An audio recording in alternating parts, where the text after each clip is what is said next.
கைகளில் உயிர் வாழ்வதை விட சூரியனின் தீயில் சாம்பலாவது எவ்வளவோ மேல். பெண்கள் தீக்குள் பாய்ந்தனர். அந்த தீ மொதேரா வானத்தை சிவப்பாக்கியது. போர் வெற்றி கஜினியின் பக்கம் சாய்ந்தது. அவரது படைகள் கோவிலுக்குள் நுழைந்தன. பொன் வைரங்களால் பொழிந்த சூரிய பகவானின் சிலையை அவர்கள் சிதைத்தனர். அந்த சத்தம் கேட்டு மக்கள் அலறினர். ஒரு முதியவர் சொன்னார், நீங்கள் கல்லை உடைத்தாலும் சூரிய ஒளியை உடைக்க முடியுமா என்று கேட்டார். ஆனால் கஜினியின் வீரர்கள் அவரை வாளால் வெட்டி வீழ்த்தினர். மொதேரா முழுவதும் புகையும் சாம்பலும் நிலைத்திருந்தது. வீடுகள் எரிந்தன, மக்கள் சிதறினர், சிலைகள் சிதறின. ஆனால் சூரியன் அவன் மறுபடியும் வானில் எழுந்தான். சாம்பலின் மீது ஒளி வீசினான். அதுபோல் சூரிய தேவன் சொன்னது போல, நீங்கள் என்னை அழிக்க முடியாது, நான் மீண்டும் எழுவேன். சாம்பல் மூடிய நகரம் போர் முடிந்து சில நாட்கள் ஆனது. மொதேரா நகரம் புகையால் மூடப்பட்டிருந்தது. வீடுகள் கருகி மரக்கட்டைகள் போல எரிந்து கிடந்தன. அந்த தெருக்களில் காற்றே சோகத்தை பாடியது. ஆனால் அந்த சாம்பலில் கூட சிலர் உயிரோடு இருந்தனர். காயமடைந்த வீரர்கள், விதவையான பெண்கள், அப்பாவி குழந்தைகள்.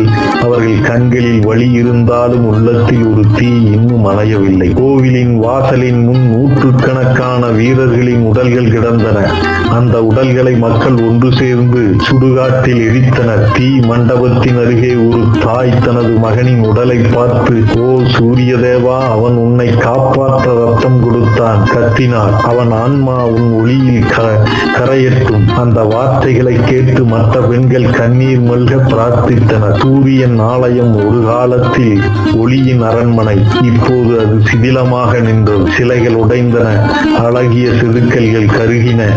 ஆனால் கருவறையின் கல்லில் சூரியன் ஒளி இன்னும் பட்டு மின்னியது. ஒரு சிறுவன் அந்த ஒளியை காட்டி சொன்னான், அம்மா பாருங்கள், சூரிய தேவன் இன்னும் இருக்கிறார். அந்த வார்த்தை கேட்டு மக்கள் மனதில் ஒரு சிறு நம்பிக்கை முளைத்தது. மொதேரா மக்கள் ஆலயத்தின் முன் கூடி சத்தியம் செய்தனர். நம் மன்னர் வீழ்ந்தாலும், நம் ஆலயம் சிதைந்தாலும் சூரியனின் வழிபாட்டை யாராலும் அழிக்க முடியாது. நாம் மீண்டும் இந்த ஆலயத்தை எழுப்புவோம். சூரிய தேவன் நம் இருதயத்தில் என்றும் வாழ்வார். அந்த சத்தியம் அனைவரின் உள்ளத்தையும் தீ போல கொழுந்துவிட்டு எரியச் செய்தது. அந்த இரவு சிதிலமடைந்த கருவறையில் மக்கள் கூடினர். அவர்கள் தீ பந்தங்களை ஏற்றி ஒளியால் அந்த இடத்தை நிரப்பினர். சூரிய மந்திரங்கள் ஒலித்தன. அழிந்த சுவர்களில் கூட அந்த ஒளி எதிரொலித்தது. ஒரு முதிய குரு உரைத்தார், நீங்கள் சூரியனை அழிக்க முடியாது. சூரியன் ஒவ்வொரு நாளும் மீண்டும் எழுவான். அதுபோல் நம் நம்பிக்கையும் மீண்டும் எழும். அடுத்த தலைமுறை சிறுவர்கள் அந்த சிதிலங்களில் விளையாடினர். அவர்கள் வாளின் உடைந்த